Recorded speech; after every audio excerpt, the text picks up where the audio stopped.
How does your product use or challenge conventions, and how does it represent social groups or issues? My product falls under the thriller category. Specifically, the film is based within the subgenre of a psychological thriller.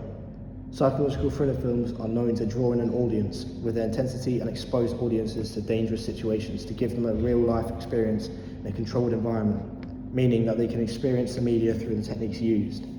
The audiences will become intrigued by the twists and turns of the story, creating the edge-of-seat drama. This engages the audience because they become involved in the plot of the media. The audience can be engaged through the use of rapid cuts and the limited use of text, which stops the audience from losing their attention.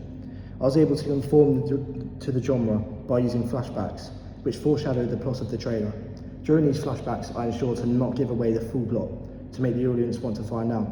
This only hinted to maintain enigma codes in order to heighten suspense by utilising dramatic irony. The last major theme that I've included is mental illness, from substance abuse, which causes reality to dissolve.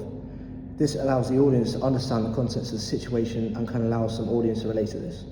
Other conventions that I followed included the use of dramatic theme music to intensify the audience, a music bed that provides a tempo to the storyline, as many thriller movies require to build up a suspense to make the audience more engaged within the product.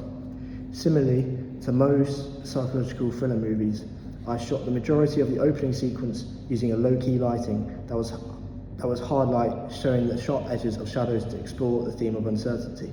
Editing techniques such as the use of black screens and quick scene transitions captivate the audience immediately, along with the contrasting use of high-key natural lighting in the flashback setting that offers a glimpse into the dissolved reality of the character to the audience.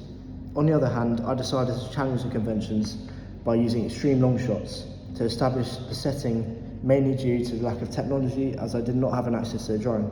As well as the time constraints of the opening sequence, I wanted it to be relatively slow paced, and so instead to highlight the uncertainty of the scenery, I decided to use an eerie sound that was synchronous to the visuals on screen.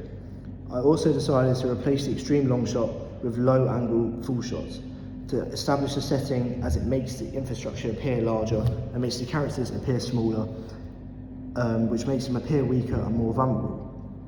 Unlike the inclusion of props and wands in Harry Potter and the lightsabers from Star Wars, I used realistic items such as a knife as a murder weapon within the opening sequence, as I did not want the opening sequence to be too unrealistic and force the audience to be identifying too many factors, as an unrealistic prop could suggest or develop a further theme from the sci-fi genre, which would make the sequence harder to follow along in general.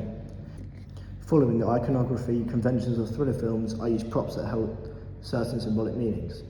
The fake knife I use, that the villain was holding at the end, is commonly associated with danger and intimidating.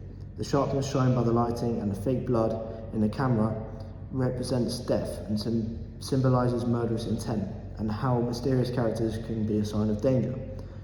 For the opening sequence, I decided to use a black mask for the main villain to provide a more unpredictable feeling, as to hint that the figure was sinister and a villain in props character types. The fake drugs used also allowed me to follow conventions and symbolise the psychological trauma and danger as a result of the sequence.